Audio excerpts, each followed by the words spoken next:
Hi everyone, so my name is Evelyn Jeong. This summer I interned at the City of Richmond Planning and Development Review.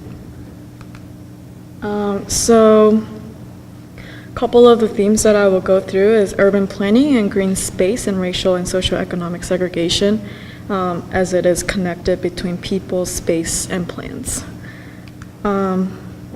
So the Department of Planning and Development Review mostly do guiding buildings and development in the city of Richmond, and it oversees a lot of the land focused policies. So right now they're going through a rewriting, updating the master plan done in 2000. The new plan is going to be called Richmond 300. It outlines the guideline and the policy document for growth of the city of Richmond. It's a 20 years vision in 2037, and we specifically called Richmond 300 because Richmond will be celebrating its 300th anniversary as a city.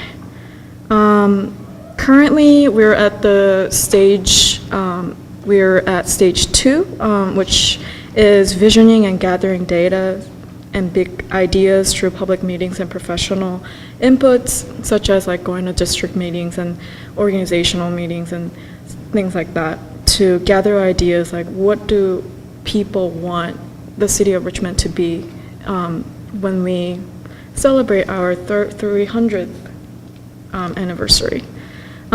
So in order to write the master plan, we decided to create a 40 pages background report that basically has narratives, explanations, statistics, maps, and more to see the existing condition of the city of Richmond that will provide a better understanding of Richmond's current situation. So my experience there, I helped create the background report for the master plan. So I did a lot of analysis on green space for a background report. And green space is important because it increases emphasis on preserving open space and linking landscapes and communities. And like I said, because the master plan is trying to see the whole city, it is important to see where we are at. So we are creating this. And so the two main things that I worked on was statistical and spatial analysis of green space, which map 1, it talks about existing condition map with different categories of attributes color coded. And then map 2 that does network analysis of 15 minutes walk distance around the green spaces. As a person who does a lot of GIS work, I learned a lot of gathering and organizing and utilizing data. So this is map 1. So the green is parks and recreation system in the city of Richmond. That's supposed to be pink. Community gardens, and then cemetery. And we have about 20 trails. So this is the existing condition of the green spaces in the city of Richmond right now. This is map 2. This is very rough. I'm sorry about that, but I'm currently working on it. But what it basically does is I'm plotting vertices to the entrance of the parks and creating the buffer around it, so it has the buffer around that entrance that will give us population, like number of population who lives in there, and then to what extent do we cover the people and space. So this map kind of helps me to see where are the potholes and the city to think about other policies that could be implemented in the future. So, a little bit about parks and management. The City Department of Parks, Recreation, and Community Facilities manage most of the parks, which is very overwhelmed right now because only like 2-3 staff members try to oversee like more than 150 parks in this city. We have some Friends of Parks in the city. Most of them are bigger parks. Those are voluntary groups that help facilitate and manage those parks. And the James River Park System and Battlefields have other management system. So therefore, a lot of the parks that are managed by the very overwhelmed City of the Parks Department are becoming more like an undeveloped open space rather than a real park where people can go and enjoy their time there. So, what? Oh, that's weird. So I had an example of trails. I'll just go through with this. So we have 20 different trails in the city of Richmond. Most of them are near James River Park System. And it links parks to parks and to other facilities around the city. But the one problem, very big problem that we actually have is missing links. So East End going to the south side have missing links that causes overall misconnection between parks and mobility. And yeah, that's Kelly, the book that I read for the academic component, said that in order for the natural systems to work effectively, they must form a network, which we're missing as a city. This is another quote by Kelly, who said that the concept of underlying green infrastructure protection is to link large contiguous blocks of ecological significant natural areas, hubs with natural corridors that create an interconnecting network of natural lands across the landscape. Such connection help to offset the functional losses caused by fragmentation.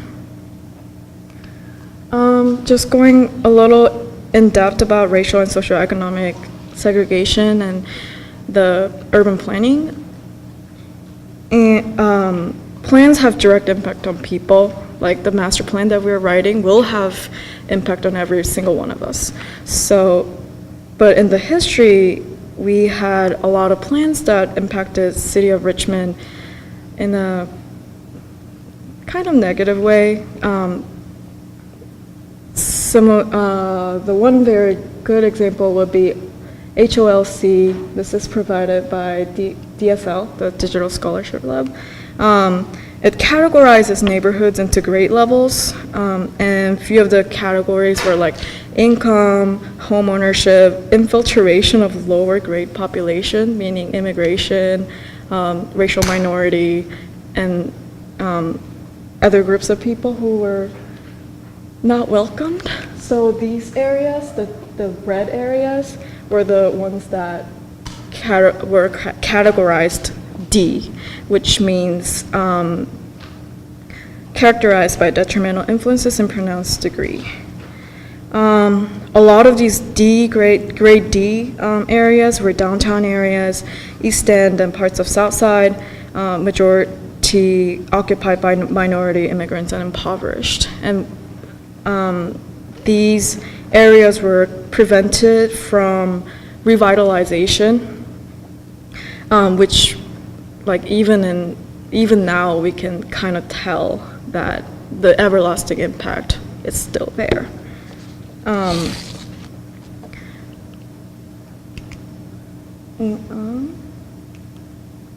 Another example would be Jackson Ward. It was a rich and active African American population, but due to our decision to make the Richmond Peters Turnpike, I-95, through that neighborhood. So we destroyed all the housings there, and then we just destroyed a lot of infrastructure and displaced people, and it just had so much everlasting impact to the people who were living there and to the city, because it bisected the neighborhood and displaced a lot of the African American population who were very prosperous in that region. And so the city is trying to come up with a better and comprehensive plan that addresses the city as a whole rather than some parts of the city. So we are, like I said, we are at the stage 2, which we try to get a lot of representation involvement from different types of group in the city of Richmond. And a study was shown that most of the cities that are similar size as us did 3% of population from different groups involvement in writing the city master plan. So our goal is to meet that 3%. A little bit about green space is we're trying to increase the walkability, which kind of ties to the missing links that I was talking about. And so walkability involves like sidewalks, signal lights, missing links. And so the larger roads we have, the increased number of cars and then parking spaces, and then that kind of lead to less pedestrians and sidewalks. But this book that I read by Jane Jacobs said that live and active cities have pedestrians walking by and people watching one another to secure safety. And so the city of Richmond is trying to do a lot of increase the walkability by working with Bike RVA and other organizations. That is to connect people to jobs and other things, break some of the barriers and of hardships lower income population must face every day.